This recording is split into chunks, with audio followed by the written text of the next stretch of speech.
What is up, ladies and gentlemen? We are back. Stephen Clark here with Dylan Engler. We're doing a little twist on our draft board, big board, whatever you want to call it. We are going to do a snake draft, drafting our starting lineup with a sixth man with prospects from this year. I don't have a coin deal. You just want to you want to go first or me go first? What do you want? I'll let you pick. I'll let you pick the positioning. Pause. You really didn't want to go first. I'll go really first. Did not want to go first. Okay. I'll go first. I'm going to take Darren Peterson at my 2. I think I'm going to take him at my 2 here because, I think he is the most polished scorer in this draft class. And that's really what it comes down to. Is like, who is the best bucket getter in this draft? And that's why I'm picking him. Yeah, that's why I didn't want the first pick because I can't go wrong with the second pick here. I'm just going to go AJ, clean and simple. Struggling lately. He's a dog. He's a very easy scorer, very willing scorer. He's struggled with the turnover rates, but we know how good he can be. The floor, I think we disagree on how good his floor is. I think his floor is fine. I think his floor is just acceptable for being a floor. So I'll go AJ. No questions asked. Steve, I do. You see at your 3? Snake draft. Yes. He's at your 3. Okay. The nature of the snake draft means I do get the 3rd overall pick. I'm gonna go Caleb Wilson at my 4. The kid's just a talent, man. He's just a talent. Uber athletic, and we talked about this in our movers and shakers. But the kid can jump out of the gym, and he's 6'10". It's just as simple as, man, I've said it all year. If you see a unicorn, you take a unicorn. So the kid can jump. He's been shooting better recently. He gets to the free throw line at will. He's a really good shot blocker. So clean and simple. I'll take Caleb Wilson at my 4. All right, I like that pick. I am going to pick. I'm going to take Kingston Flemings as my 2nd overall pick. I'm going to put him at the point. I really like Kingston Flemings, especially as of late. I think you really started to see him evolve as a scorer. And like I said earlier, I see some comparisons of Ja Morant. Like, he's got like Ja Morant level quickness and athletic twitch to him, but I think he's a better scorer than him, to be honest. I think he's more polished, like offensive skill wise, to be honest with you. So I'm going to take him, put him at my 1, pair him up with Darren Peterson. And then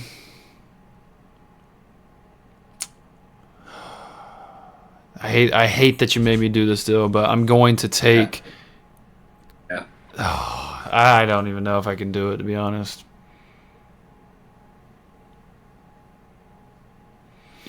All right, I'm gonna take Cam Boozer, my 3rd overall pick. I'm gonna put him at my 4.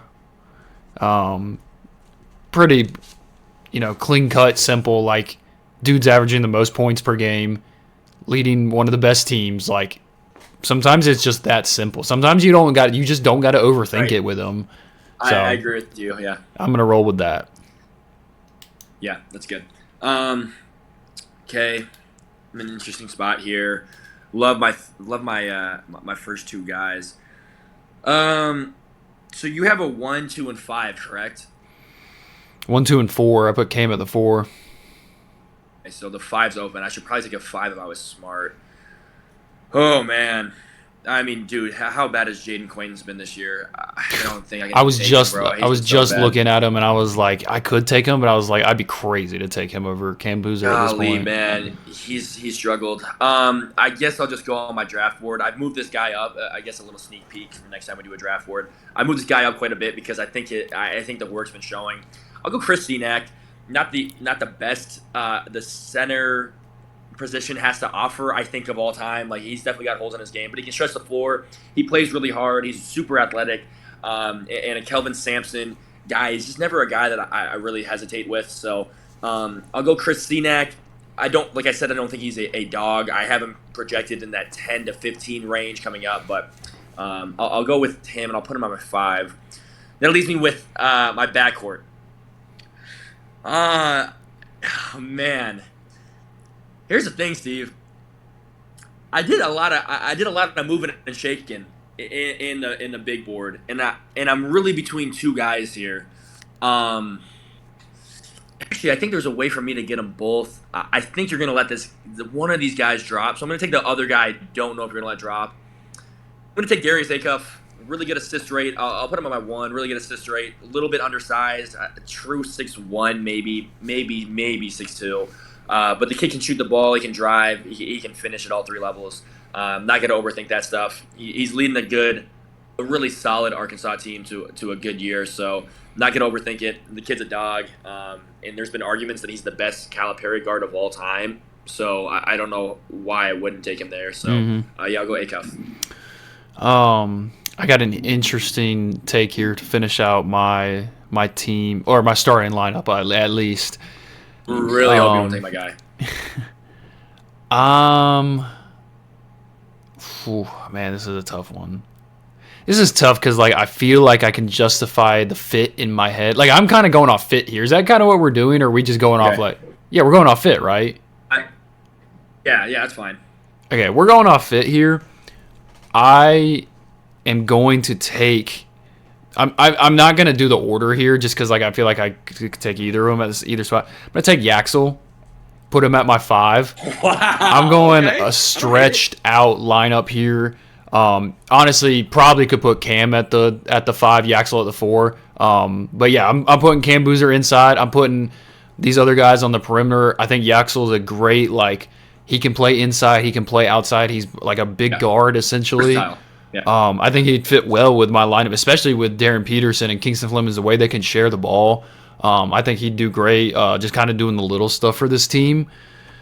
So yeah, Yaxel Lindenberg at my 5 as my 4th pick, and then my 5th pick to round out my starting lineup, I'm going to take Braylon Mullins and put him at my 3. Wow. I'm putting a spot up shooter.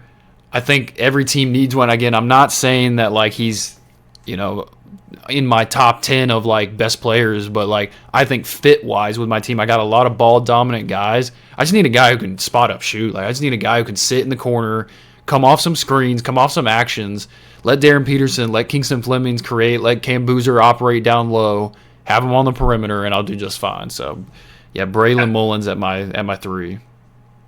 A fan of Mullins. That's a good pick. I like the fit. Steve, if I gave you a hint, do you think you can guess what I'm about to take? You say he's moved up recently? Moved up more than any single person on my draft board. Not even close. In the past week, is what you mean? Yeah, in the last 2 weeks. Oh, Keaton Wagler. Keaton Wagler. I'm going Keaton Wagler, my 2. And he's been playing a lot more point guard recently, which just makes me love him even more. I had him at 14, I believe. 14 3 weeks ago. I have Keaton Wagler at my 6th spot on my big board, dude. I'm a huge fan of him, and I'm probably too high on him, to be honest with you, but he checks all the boxes. I don't think he's the world's best defender, but he's just a bucket, and his assist rate has now come up to a true point guard, and the way he's shooting the ball, I love his shot mechanics. I love everything about the kid, so I'll go him at my 2, which leaves my 6th man open. Yeah, man, how cute do I want to get with this? Just go another guard. I could take a chance on a 6th man. You know what? I got a guy that you hate. I know for a fact you don't like this kid, but I think as a 6th man, you can take a chance. You can take a chance on a 6th man because he's not the most valuable guy on your team. I'm going to go Nate Ament.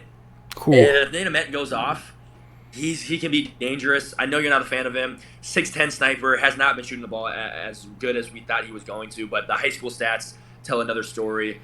I think he'll be okay.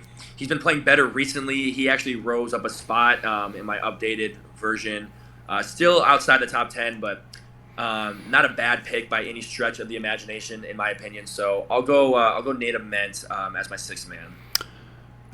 Yeah, I'm not a big fan of that pick, but I'm gonna give another guy that maybe you're not as high on as well. Actually, I'm juggling between 3 players right now. Sturts? No, Ben Sturts is not one of them. I'm gonna go Michael Brown Jr. just because I think he's dropped a lot recently with the back injury and not really knowing if he was gonna come back and play, and Louisville not doing as well recently. But I still think the potential is there, and I still people had him mocked as high as 4 at one point this season at the peak. So I'm not gonna go back on that now. The other guy I was thinking about was LeBaron Philon.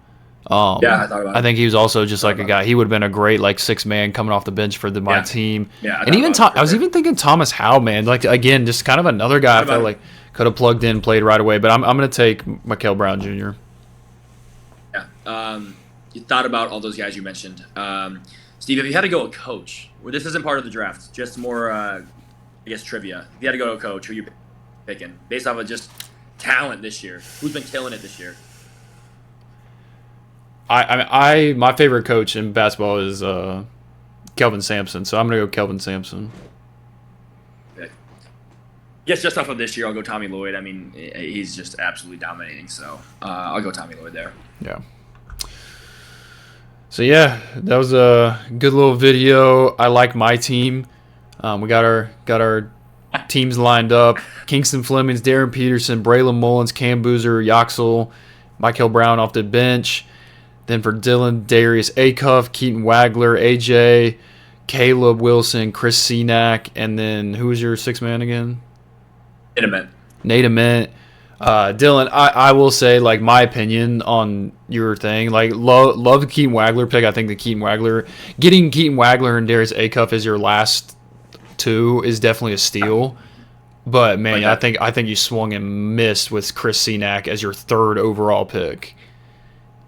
Like, I think that was I think that's a swing and a miss. Well, no. So I'd take Acuff and Wagler over them, but you already picked your center, so I could, or you didn't pick your center yet. You hadn't picked your center at that point, so I could wait on my 1 and 2. I guess, yeah. I had to get my center out of the way. Is Chris Senack even a center? Is he even, bro? I don't even know if he's really mocked like going in the first round anymore, like late first round. We talk about the lack of center depth in this draft class, though. Lack of like young bigs like Chris Senack. There are not a lot of project bigs like Chris Senack. I think there's a lot of veteran bigs in this draft, like between guys like Henry Vasar and style like that kind of style bigs.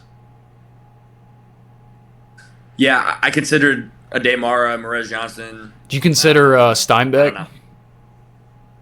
I did consider Steinbeck. Steinbeck's just a little soft defensively. That's all. All right. Well, appreciate y'all listening in. Let us know down below in the comments whose team you like better. Dylan's going on vacation to the Bahamas, so we will not get a big board back until he gets back. We'll probably do it first thing we do when he gets back. Appreciate y'all listening in, and yeah, that's it. Got anything else left to say, Dill? Thanks for watching, guys.